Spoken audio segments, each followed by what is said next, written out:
अस्सलाम वालेकुम to all of you. कैसे हैं आप सभी लोग? उम्मीद करता हूँ सभी लोग खैरियत से होंगे। आज हम पढ़ेंगे जैसे हम इन्वेस्टिगेशन करते हैं। ओके। तो उसमें यूनानी में इन्वेस्टिगेशन कैसे किए जाते हैं, यूनानी तस्कीर से इलाज। ठीक है, जैसे कोई भी अगर डिजीज़ हो रही है बॉडी में, ठीक है, तो उसका इन्वेस्टिगेशन हम कैसे करेंगे। ठीक है, वो हम तो यूनानी एतबार से देखते हैं। मॉडर्न एतबार से तो आजकल मॉडर्न टेक्नोलॉजी में तो आप बहुत कुछ देख सकते हैं, लाइक CBC कराते हैं। अगर कोई भी इन्फेक्शन हुआ है या लीवर फंक्शन में, लीवर में अगर कोई प्रॉब्लम हो रही है तो LFT कराते हैं, किडनी में KFT कराते हैं। मतलब there are different type of, ठीक है, एग्जामिनेशन जो हम कराते हैं। लेकिन यूनानी के एतबार से जो हम कराते हैं वो मेन तरीके से उनको जो हम इन्वेस्टिगेशन या जिसकी तस्कीर करनी रहती है उसमें क्या है, तस्कीर बहुत से होते हैं, लेकिन उनमें से 3 अहम है। क्या अहम है? यूनानी के एतबार से नब्ज़, बॉल, बराज। अगर इन 3 को अपन ने अच्छे से तस्कीर कर लिया तो हम अच्छे से अच्छे डिजीज़ की डायग्नोसिस बना सकते हैं कि मतलब कौन सी बॉडी में डिजीज़ हो रही है। अगर हम 3 चीज़ों पे महारत हासिल कर लेते हैं, नब्ज़, बॉल, बराज में, तो उसमें हमें डिसीज़ की इन्वेस्टिगेशन करने में, डायग्नोसिस बनाने में ज़्यादा प्रॉब्लम नहीं होगी।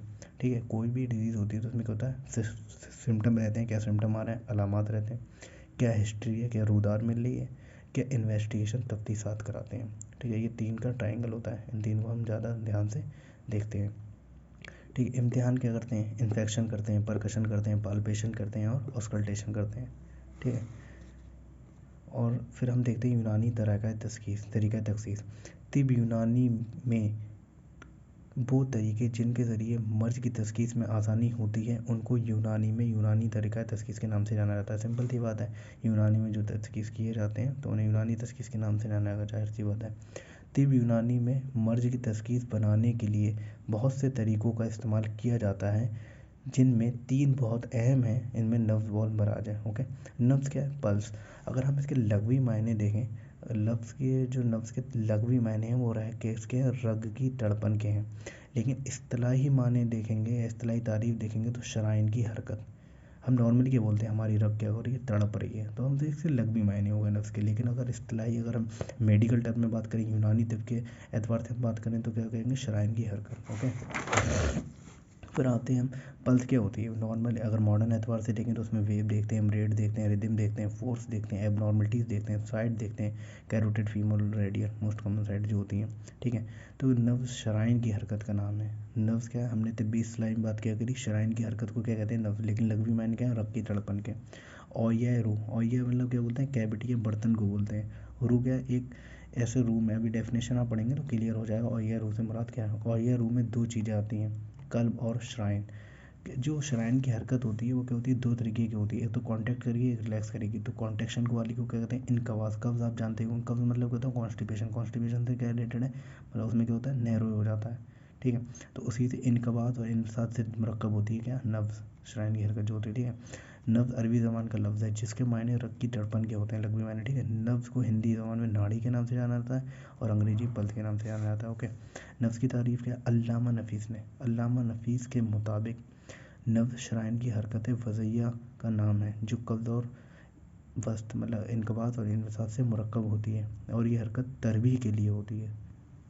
ठीक है, हरकत क्या होती है, हरकत 4 तरीके की होती है। हरकत वज़ैया, हरकत ऐनिया, हरकत क़मिया, हरकत कैफ़िया। हरकत वज़ैया मतलब क्या, पोजीशन चेंज हो रहा है। लाइक जैसे कोई बंदा है, अगर यहाँ से मूवमेंट कर रहा है, ठीक है, दूसरी जगह पर जा रहा है। जैसे एक बंदा यहाँ पे है, यहाँ से एक बंदा चला और यहाँ पहुँच गया, तो दूसरी उसने पोजीशन चेक करी। लेकिन एक जैसे यहीं पे है और यहीं पे रोटेशनल मूवमेंट करता रहे, जैसे फ़ैन का हो गया। फ़ैन क्या करता है, जैसे हमारी अर्थ है, अर्थ क्या करती है, रोटेशनल मूवमेंट भी करती है और क्या करती है, वो भी रोटेशनल मूवमेंट भी करती है और डिस्टेंस भी तय करती है। तो वो दोनों तरीके की मूवमेंट करती है अर्थ। लेकिन कुछ चीज़ें ऐसी होती हैं जो केवल क्या करती हैं, या तो अपनी पोजीशन चेंज करती हैं और रोटेशनल मूवमेंट भी करती हैं। ठीक है, जैसे अब बंगू बचपन में नचाते थे, लट्टू जिसे कहते हैं, लट्टू नचाते थे तो क्या करता था, अपनी जगह रोटेशनल मूवमेंट भी करता था और इधर उधर से जगह भी चेंज करता रहता था। ठीक है, तो हरकत वजह ये हो जाएगी, जो पोजीशन चेंज करे, मकान ये हो तो पोजीशन चेंज ना करे, अपनी जगह रोटेशन मूवमेंट करते रहे। कम या क्या है, मतलब क्वांटिटी उसकी बढ़े कम हुई है। और कैफियत क्या है, कैफियत तो मिजाज से रिलेटेड है। ठीक है, तो क्या मुतहर्रिक क्या होता है, मूवमेंट हरकत करने वाला। मुहर्रिक क्या होता है, जो चीज़ मूवमेंट कर रही हो, हरकत करवाने वाला मुहर्रिक कहलाता है। ऐसी हरकत, हरकत मकानी क्या है, जगह चेंज ना हो, मूवमेंट हो, ठीक है। ऐसी हरकत जो एक ही जगह पर रखी होती है, जैसे फ़ैन की मूवमेंट हो गई। हरकतें कम मियाँ क्या होती है, क्वांटिटी बढ़े या कम हो, हरकतें कैफियत होती है, मिजाज में कैफियत बदल जाए।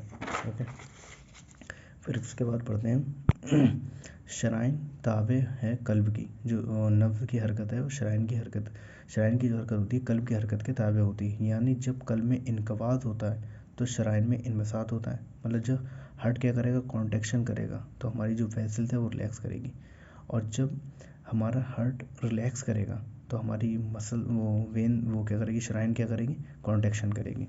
ठीक है, तो उसकी नब्ज़ की हरकत जो होती है कल्ब की हरकत के ताबे होती है। ठीक है, इनसात ना हो, और जब कल्ब में इनसात होता है तो शराइन में इनकवाज होता है। नब्ज़ शराइन की दो हरकतों से मरकब होती है, हरकत इनकवादी, हरकत इनवसाती।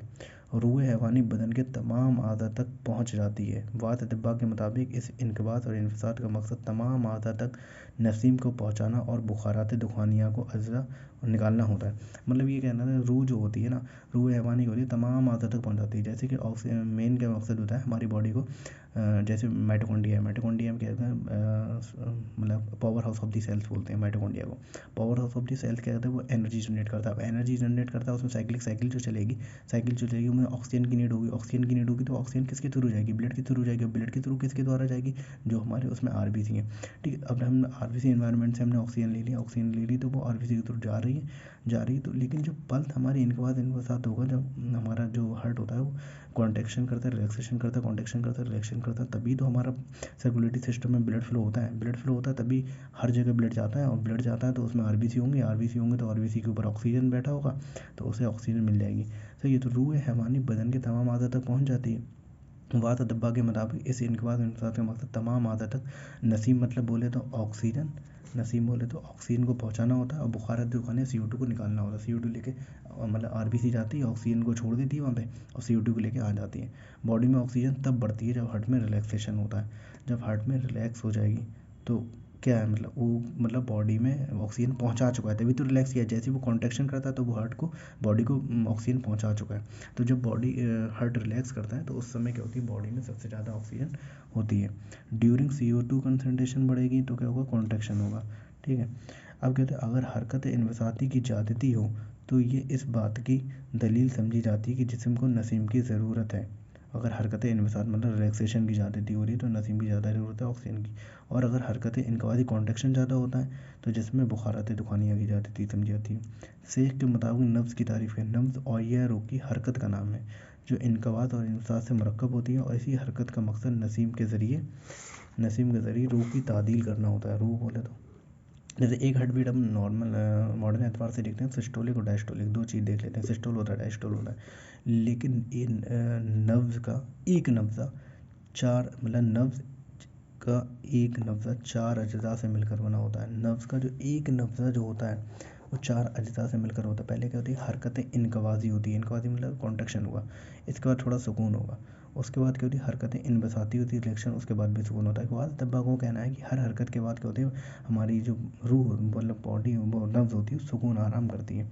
तो और यह रूह की मायने रूह के बर्तन के होते हैं जिसमें शराइन और कल्ब शामिल हैं। नफ्स का एक नज़र चार अज़ा से मिलकर मरकब होता है। हरकत इनवासी, सुकून मरकज़ी हरकत। जैसे मैं आपको समझाना चाहूँ, जैसे मान लीजिए ये आपकी कोई वेसल्स है, ठीक है, इसी में तो हो रहा है ना जो भी हार्ट का मूवमेंट हो रहा है। अब मान लीजिए जो हरकतें इनकवाज हुई, कॉन्ट्रैक्शन हुआ, तो कॉन्ट्रैक्शन हुआ अंदर की तरफ धड़केगी, तो जो इसका सुकून है, सुकून इसके बाद कौन सा हो रहा है, सुकून है मरकजी, मरकजी को सेंटर की तरफ जा रहा है ये आराम करने। ठीक है, जब हरकतें इनबसाती होती हैं जैसे ये शराइन है, अब हरकतें इनबसाती की होगी, रिलैक्सेशन होगा बाहर की तरफ, तो इसके बाद सुकून कौन सा हो रहा है, सुकून पेरिफेरी की तरफ जा रहा है। तो ऐसे क्या बोलते हैं, सुकून मोहिती। ठीक है, तो पहले क्योंकि हरकतें इनकवाजी हुई, कॉन्ट्रैक्शन हुआ तो सुकून मरकजी हुआ, और हरकतें इनबसाती हुई बाहर की तरफ, सुकून मोहिती बाहर की तरफ हुआ। अतिब्बा ने मंदरजा बिला दोनों सुकून की वजह ये बताई है कि हर हरकत के बाद तबीयत थक जाती है और आराम की गर्ज से सुकून हासिल करती है। बाज़ लोगों का ये कहना है कि हर हरकत के बाद सुकून आना लाजिम होता है, इस वजह से नब्ज़ में भी हर हरकत के बाद सुकून आता है। ठीक है, नफ्स की हरकत क्या है, अल्लामा नफीस के अकॉर्डिंग मुताबिक है, नफ्स की हरकत वज़िया है। ठीक है। अल्लामा करसी के मुताबिक नफ्स की हरकत हरकत कशीरिया है। ज़मूर रतबा और जालिनूस के मुताबिक नफ्स की हरकत क्या हरकत मकानिया है। मकानिया समझाई दिए थे, अपनी जगह रह के मूवमेंट करें। वज़िया क्या होता है, पोजीशन अपनी चेंज करें। और कसरिया क्या होता है, अल्लामा करसी ने कहा नफ्स की हरकत कल्ब की हरकत के ताबे होती है। Okay, thank you so much. आगे फर्दर पढ़ेंगे बाद में। अल्लाह हाफिज़।